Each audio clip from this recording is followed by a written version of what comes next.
তুমি মিলাসরে শিরিক করে কবর রে কবর জিয়ারতে কবর পূজা কইতে 1000 টাকা দিলে তুমি 70 বার করবা।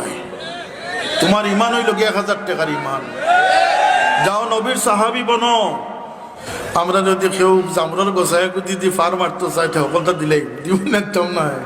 তা আমরাও মুসলমান, আমরা উম্মত, আর এরা উম্মত আসলা 40 জনের হাতও নেজা বর্ষা, কিন্তু আল্লাহর নবীর সাহাবী ইমানের উপরে কায়েম হোক। সুবহানাল্লাহ।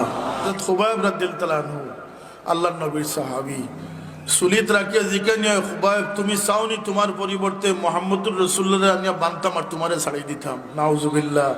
ই সাহাবী কইন যে তোমরা আমারে হত্যা করতে করো, আমি চাই যে আমার নবীর শরীরের উপরে একটা ফুলর ছিটা যাক না, তার বদলা আমার শরীরকে আমি কোরবান করে দিব। আসসালামু আলাইকুম ওয়া রাহমাতুল্লাহ।